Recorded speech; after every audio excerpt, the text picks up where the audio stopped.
JJK Modulo Chapter 7 details are here, so strap in and spoilers beware. All right, y'all, as always, we're dealing with rough translations here, so y'all bear with me and be sure to come on back on Sunday where we will do our proper go-through. But for now, Chapter 7 begins with our old man curse user basically running and ducking through back alleys and streets. And he's thinking to himself, okay, at least for a little while, those two are going to be distracted with each other. Basically talking about Maru, Cross, and Tsurugi. The old man's basically using that little interaction they had to make his escape while they're distracted.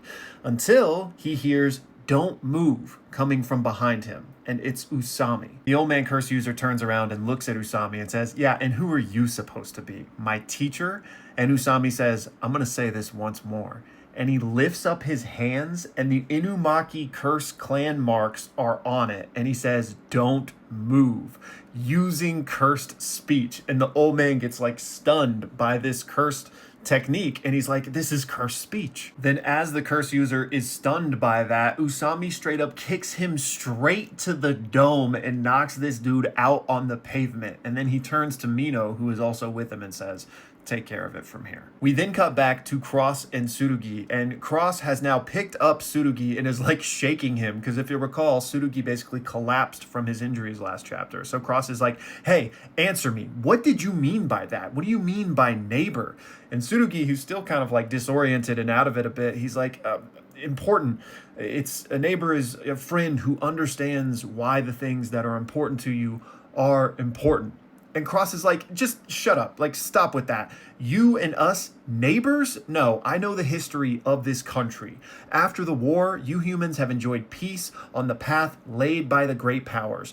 What could you possibly understand about us? Humans don't need to constantly think about protecting their own lives. Everything necessary to be a human is already just with you from the moment you're born. You've probably looked down on refugees as dangerous, dirty, and poor, haven't you? Especially after establishing your superiority in the international community following the Kyoto Paranormal Resolution. It's been particularly cruel what your country has done. Cross then just kind of lets go of him and says, as for being neighbors with the likes of y'all, we refuse. We then have a little bit of a time jump to the point where Usami meets up with Cross and all of them, and we see that Tsurugi and Maru are being loaded up into stretchers and put into ambulances, and Cross says, I want to take Special Envoy Maru back to the mothership for treatment. Will that be all right? And Usami thinks to himself, if we allow the Samorian people to see Maru in such a wounded state, so out loud he says, if Samorian specific treatment isn't necessary, we will certainly do everything we can here. And then he kind of just looks at Cross, who's like looking at his brother, and Usami says, do you intend to obtain the biometric information? And Cross says, I'm going to borrow it. The translations on this part were a little wonky, so for a little storytime cleanup, essentially Maru's looking rough, and Cross wants to take him to their mothership, right? But Usami, this is all thinking to himself, doesn't want that to happen because that's going to look really bad if the Earthlings allowed one of their aliens to get beaten up so badly. So he's like, we'll do everything we can to take care of him, right? And then I think Usami is back to thinking, being like, is he going to take the biometric information? Basically being like, even if he doesn't take Maru's body back to them, if he has like this data, that's just as bad. And then I think Cross says, I'll borrow it, but I don't think that's in reference to the biometric information. I think he's taking Maru's headband and using it to like tie his hair back up. He also has the little bandage that Maru uses to cover his third eye, so he might be borrowing that, but he also might just be placing that on to Maru, so it's a little hard to tell. But basically, the point is, Maru being beat up like this is bad for politics. We then just cut to Tsurugi all of a sudden waking up in a hospital room, and he like shockingly comes to wake as if he had just had some sort of nightmare. And then we get a panel of Mahito, like Mahito, okay? And he's upside down just like this in a very like dark panel, as if this is what Tsurugi had been dreaming of, perhaps. And this Mahito says, what? It's not him. What? So as Tsurugi jolts awake in this moment, we see that Maru is also in his hospital room. He's like come to check on him, and he goes, Tsurugi, are you okay? And Tsurugi just says, where's Yuka? And Maru says, she's under examination, but I think she's doing fine. It seems Cross had come, and Tsurugi says, is he always like that? And Maru says, what do you mean by that? And Tsurugi says, is he always that angry? And Maru says, it's not like that. I mean, there's a reason he's the way he is, of course. And Tsurugi says, Maru, I'm sorry. Back then when we talked about invasion and barging into people's homes, I didn't have enough imagination. You used a curse technique, right? Will you face any particular punishment? And Maru says, for now, no. And Tsurugi says, I don't feel good about this. And then Yuka barges in and she says, the MVP is here. And Maru says, Yuka! And Yuka goes, it was amazing, right? Although I was asleep, so I don't really know. And Tsurugi says, this guy, if he was a sorcerer, he was easily first grade. And Yuka goes, really? How cheeky. So, what are we going to do today? And Tsurugi says, well, I can move, but how was your checkup? There's no way you'd get worn out from something like that, right? And Yuka says, I'm fine. I just wasn't feeling the greatest. And Tsurugi says, well then, shall we go? And Maru says, where to? And Tsurugi says, Yuka said she wanted to go, didn't she? All right, more story time cleanup because translations were a bit weird there, but I think obviously Tsurugi just kind of asks about Maru and Cross and then says like, hey, by the way, I know you had to use your abilities, so like, are you in trouble for that? And he's like, no, it's fine.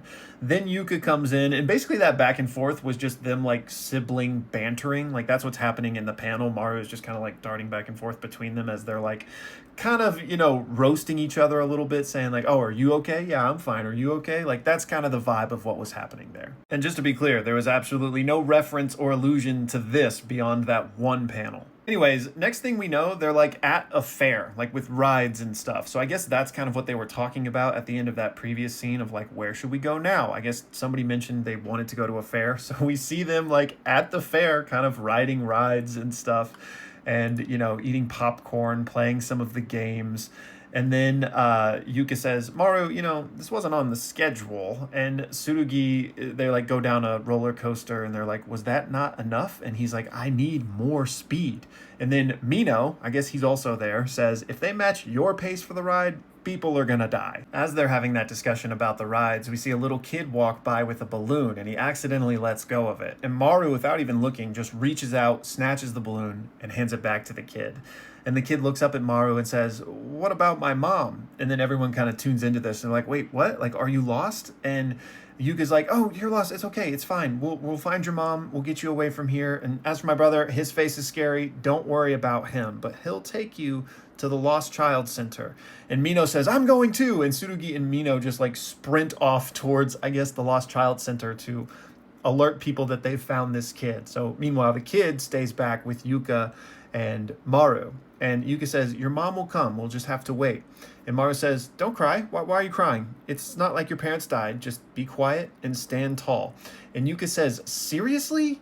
Idiot. Okay, quick aside. It's hard to tell with the rough translations, but given that scene, I do now think that this is Cross and not Maru. I think when we saw him have that bandage, he was saying, I'll borrow this, and he put it over his eye and did his hair like Maru's, and he's pretending to be Maru now.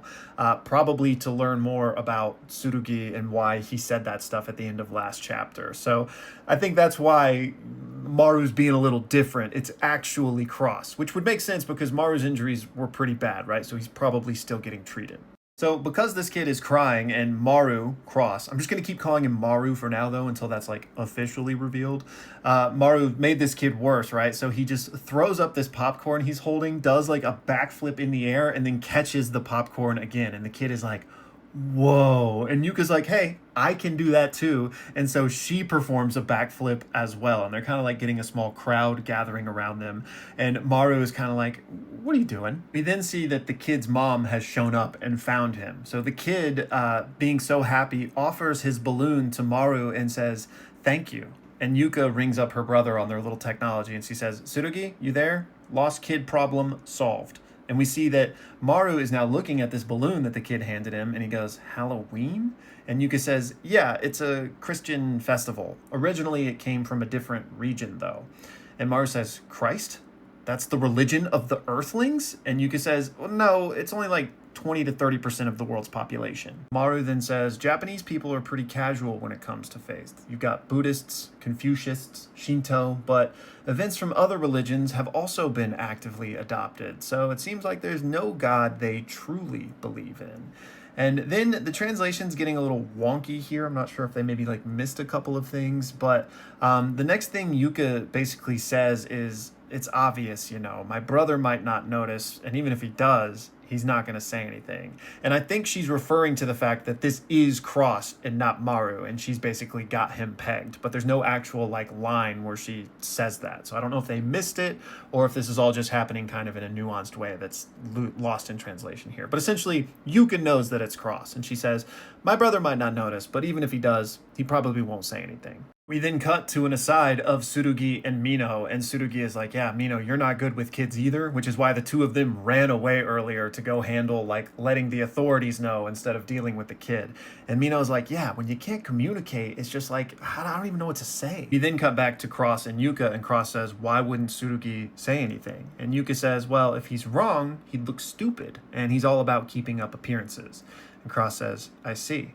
And Yuka says, hey, do you know what a fumi is? And he goes, no. And Yuka says, well, what I mentioned earlier, Christianity. A long time ago in Japan, it was forbidden. In Kyoto, to find Christians, they made people step on pictures of Christ. Those who couldn't were considered Christians and could be executed. Yuka then continues and says, I've always thought about this because even if I were a Christian, wouldn't I step on it anyway and later just say, I'm sorry, God, about earlier? But would that have been enough, I wonder? Because if you die, then nothing matters anymore anyway, right? Yuka says, culture and religion, you can respect other people's beliefs, but it can be hard to empathize with just why they think those things are important, right? And Cross says, well, what if it wasn't a picture we were talking about, but instead a person, a living thing? Would you still be able to step on it then? And Yuka said, I see. I've never really thought about it that way before. And Cross says, so you finally understand. You and your brother, your thinking is shallow.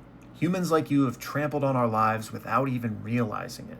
Sometimes just watching from the sidelines, but sometimes actively taking everything from us. I don't believe that those who have been robbed have the right to steal in return. However, those who have been robbed will always retain the right to take back what was taken. So be prepared for that. Yuka then's like, did he just casually declare war right now? Let's pretend we didn't hear that. Then out loud she says, actually, you know what? Perfect timing. Come hang out with me tomorrow. Maybe it'll change the way you think.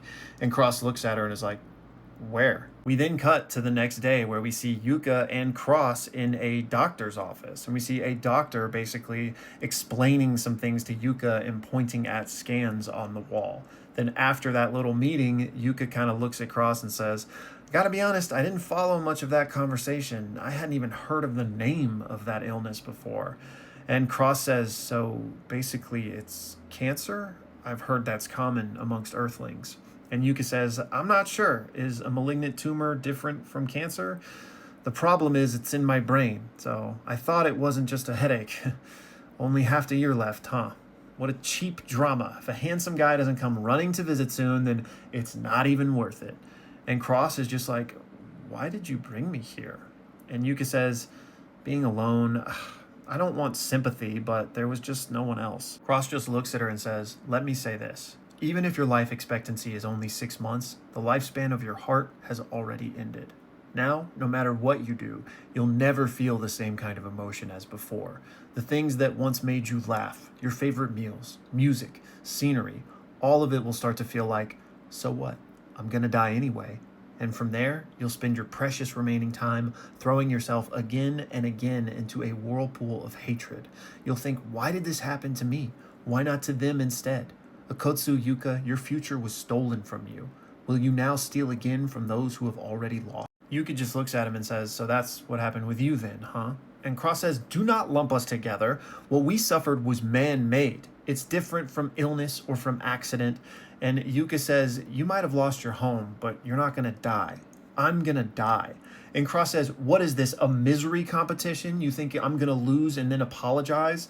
And Yuka says, that's not it. Why are you jumping to conclusions? We're just talking here.